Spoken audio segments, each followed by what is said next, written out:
ওকে আবিদ, আমরা হচ্ছে এবার অনুশীলনী ত্রিকোণমিতির অনুশীলনী 7টি শেষ করছি লাস্ট ক্লাসে। এবার হচ্ছে 7ই নিয়ে আলোচনা করব, ঠিক আছে? তো এই অধ্যায় শুরু করার আগে ছোটোখাটো কিছু কথা আছে, সেগুলো আলোচনা করে নিয়ে তারপর আর কি ম্যাথগুলোর ভিতরে যাব। ওকে, সবার প্রথমে আমাদের ধারণা রাখতে হবে উপগুণিতক কোণ সম্পর্কে, ঠিক আছে?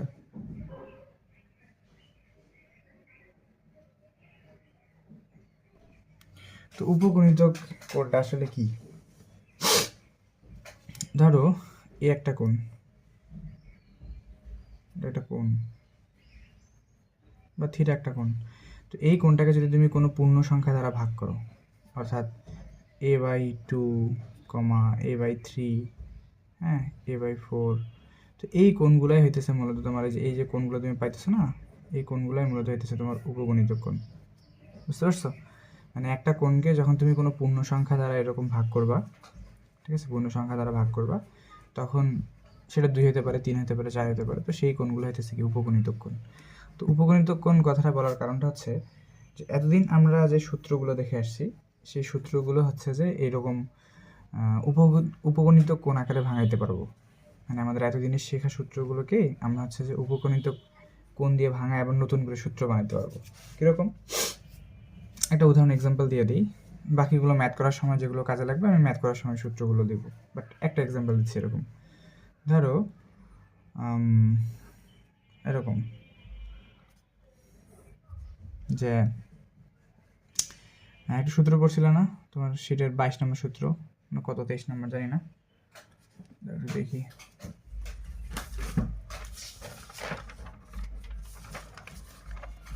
এই সূত্রগুলোতে পড়ছো, sin 2 theta 2 sin a cos a 2 tan a 1 plus tan square a cos 2a 1 minus 2 sin square a 1, অর্থাৎ এই যে সূত্রগুলো পড়ছো।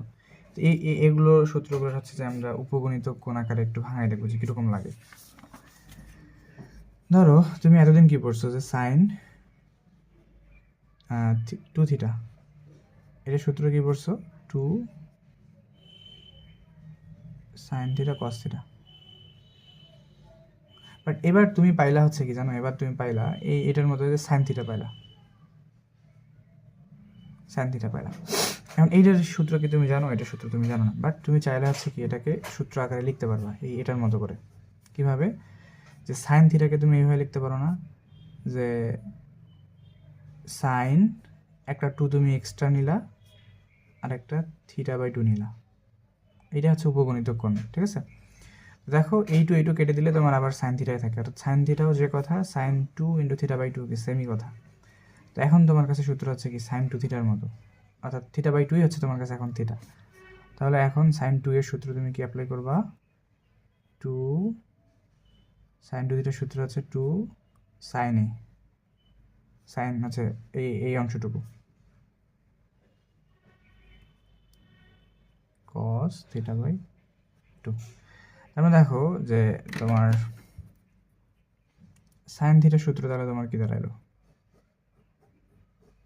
এটা 2 sin θ/2 cos θ/2,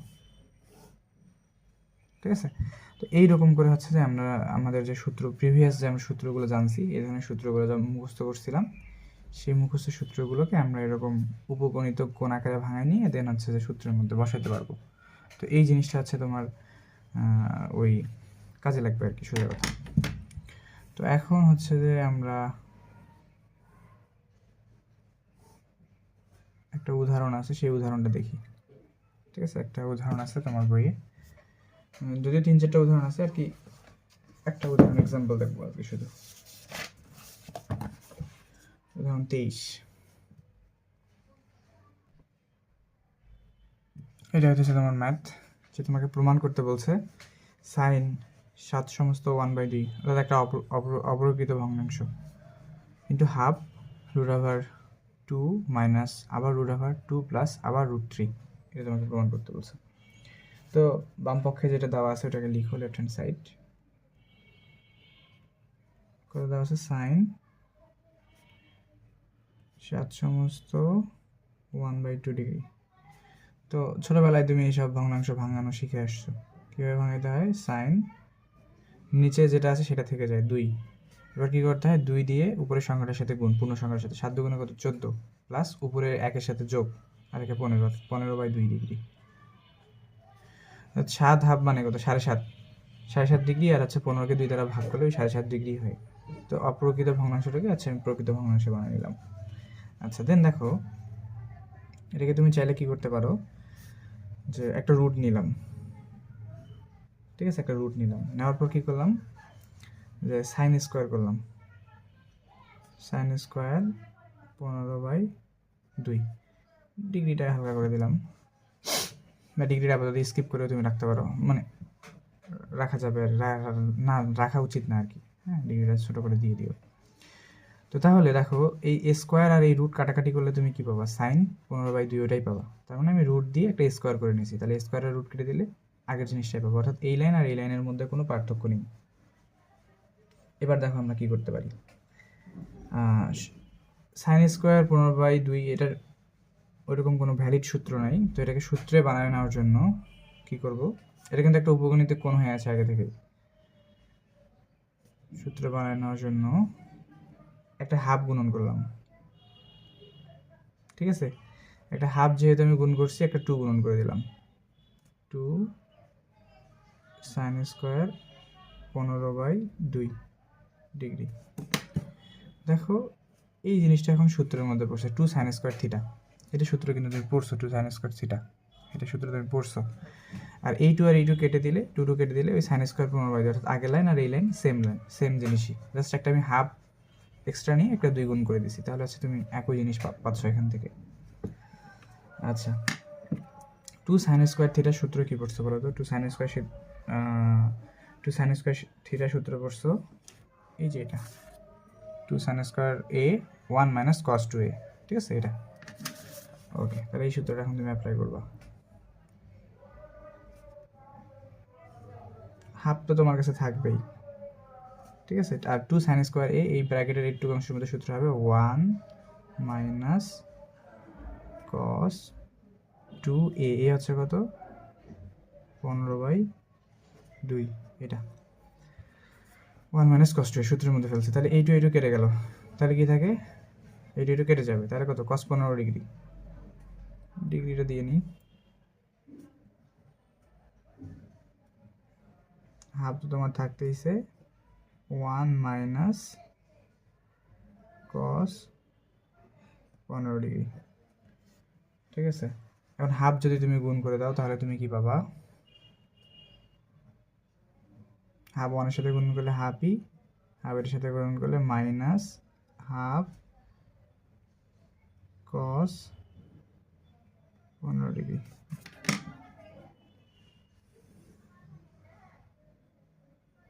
আচ্ছা, এইটুকু পর্যন্ত চলে আসছি। দেন আসো এই হাফ কস 15 ডিগ্রি এই জিনিসটা নিয়ে আমরা একটু কাজ করব, হ্যাঁ, আর সামনের দিকের হাফটা ওটা থাক, তাহলে রুট ওভার হাফ তোমার এটা থাকলো, আর মাইনাস এই যে হাফ কস 15 ডিগ্রি না, এটাকে যদি আমি স্কোয়ার হিসেবে ইয়ে করতে চাই, তা আমি কি করব, দেখো একটা রুট নিলাম, ঠিক আছে, রুট নিয়ে কী করলাম, হাফের স্কোয়ার করে দিলাম, অর্থাৎ 1/2 স্কোয়ার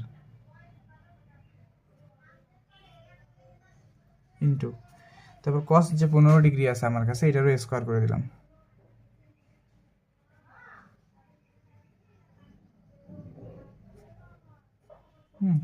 তো এখন কি হলো, তুমি যদি এই স্কোয়ার আর এই স্কোয়ার একখানে হিসাব করো, হ্যাঁ, হাফ কস 15 ডিগ্রি মানে একসাথে যদি টোটালটার স্কোয়ার করো, তো এই দুটো মিলে তো একটা স্কোয়ারই নাকি, তো সেই স্কোয়ারটা আর এই রুটটা কেটে দিলে তোমার হাফ কস 15 ডিগ্রি থাকে। তো জাস্ট এই লাইনটা আর এই লাইনটা সেম, আমি কি করছি, উভয় দিকে হচ্ছে স্কোয়ার করে নিছি, মানে রুট দিয়ে স্কোয়ার করে দিয়েছি প্রথমটার মতো, হ্যাঁ।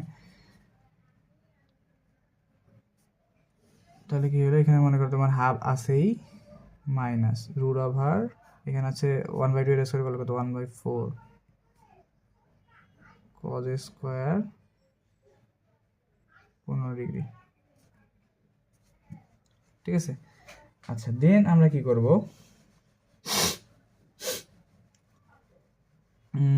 কজ স্কোয়ার 15 ডিগ্রি, এখন কজ স্কোয়ার 15 ডিগ্রি তো তুমি কোনো সূত্র জানো না, বাট 2 কজ স্কোয়ার এ, এটা সূত্রটা তো জানো, তারপরে তোমার একটা 2 দরকার, ঠিক আছে, তোমার একটা কি দরকার, 2 দরকার।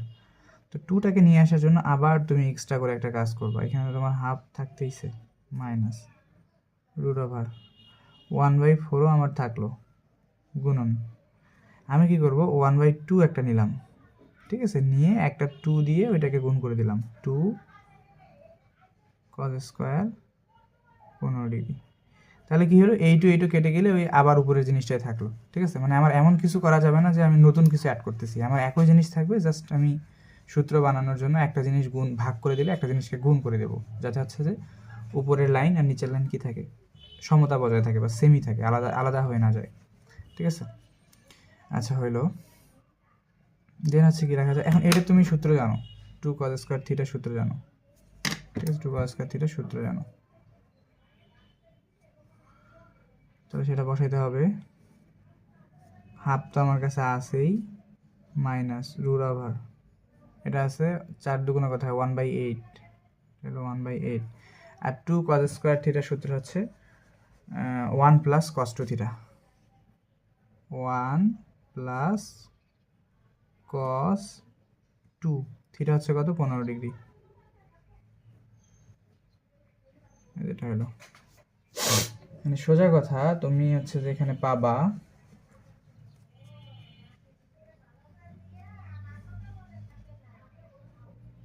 হাফ মাইনাস √1/8 1 প্লাস cos 30°, ঠিক আছে এটা। আচ্ছা এই অবধি তুমি সুন্দরভাবে পাইলা। তো এখন দেখো, এখন কিন্তু তুমি হচ্ছে যে cos 30°র মান জানো, এতক্ষণ 15°, 15/2°, 7.5°, মান জানতো না, বাট এখন cos 30°র মান তুমি জানো, জাস্ট এই মানটুকু তুমি বসাই দেবে।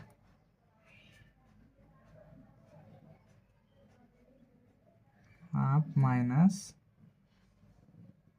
1/8 তোমার আছে, এখানে তুমি কি করলা 1 প্লাস cos 30°র মান হচ্ছে কত, cos 30°র মান হচ্ছে √3/2, cos 30°র মান কত, √3/2,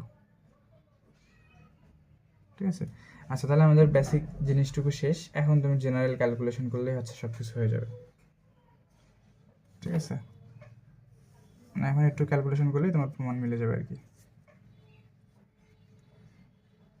তাহলে লেখো, হাফ তো তোমার কাছে আছেই, মাইনাস √1/8 যদি এটার সাথে গুণ করে দাও তাহলে কত হয়, 1/8 প্লাস 1/8 যদি এটার সাথে গুণ করে দাও √3/16, √3 কত 16, তাই তো নাকি, হ্যাঁ এটাই।